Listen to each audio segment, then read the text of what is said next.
We continue with our read-through of the Saxon poets Vīta Carolī Liber.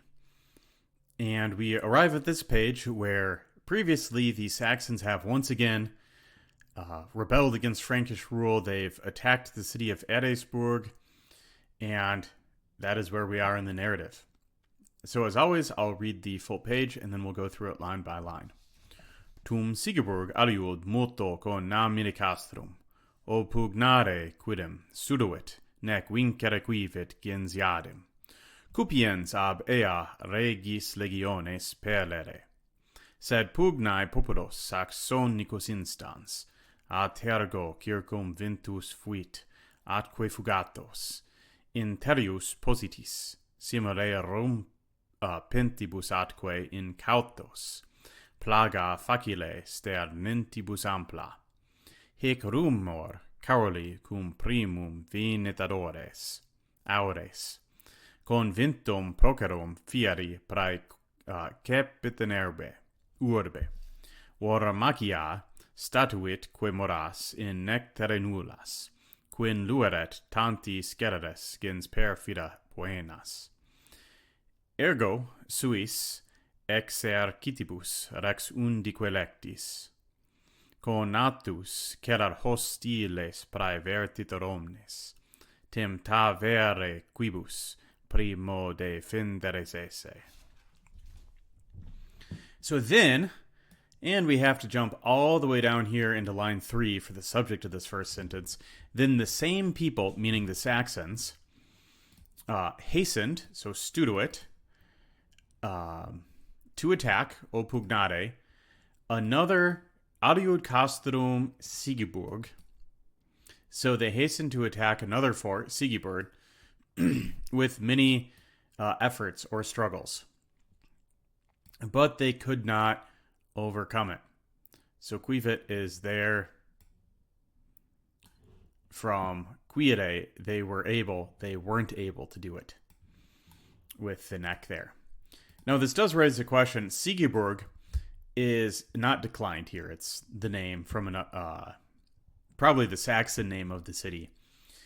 So we don't know what case it's in, or we're not told what case it's in. I'm of the opinion that it's accusative here, another fortress called Sigiburg, and that they're referring specifically to the fort in Sigiburg, which would be like the name of the fort or the camp. So the same people, they couldn't do it, and why did they do it?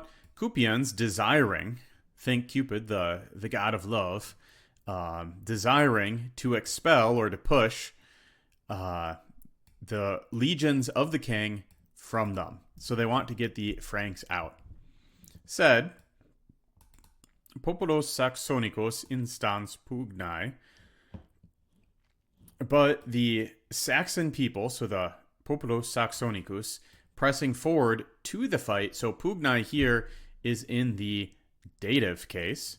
Let's make sure I got that correct. Yep, it's in the glossary. Dative here. So they're pushing forward to the battle. Now, it's got to be dative. Your other options are genitive or plural nominative, and that doesn't make sense.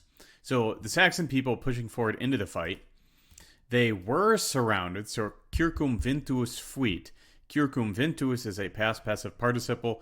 So when you pair it with a perfect version of to be, you get a pluperfect thing, because that's in the past and that's also in the past. So they kind of combine to make a pluperfect thing. So they had been surrounded from the back and had fled. So fugatus, past passive participle, matches populos. You'd usually say atque fugatus est. They fled, but the est is omitted for metrical reasons. And at the same time, so simul, those positioned inside, breaking forth. So to imagine this, the castle of Sigiburg has Frankish soldiers in it. The Saxons are around that castle, but then Charlemagne rolls up with his armies and has Franks around the Saxons. So they want to flee now because they're surrounded.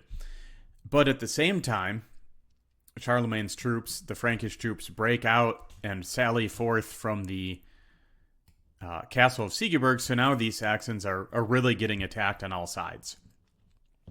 So the unprepared ones easily being cut down, sternintibus, so struck down from sternere, easily with ample blows. So we've got ablative there. So when this rumor first came to the ears of Charlemagne, he ordered a meeting of the elder of the noblemen, I suppose would be the best gloss here. Note this is plural genitive here, so of the noblemen. He ordered to be made in the city of Worms. And he commanded, so statuitque, he decided to tie or to fasten is what this literally means, but the object of the verb is nullas moras, no delays. So he decided to incur no delays, might be a good way to say it in English. Quin luera tantis generis gens perfida poenos. So that a perfidious people, a treacherous people, might pay the penalties of such a crime. Tantis generis. Therefore, the king, having gathered, so electis here is having chosen or having gathered his armies from all around, overturned, so quickly, Kerer overturned all the attempts, and here we have hostiles, which in this case is an adjective modifying omnes conatus, so he quickly overturned every enemy effort, or every enemy attacked. You could gloss this. I did it as preempted the hostile enemy attacks. That works as well. They tried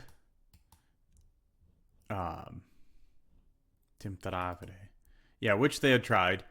They had tried with which to defend themselves at first. And if you have the print edition, you'll have this footnote. Therefore, the Swift King, with his chosen armies from all around, preempted the hostile enemy attacks with which they had at first tried to defend themselves. So there you have it.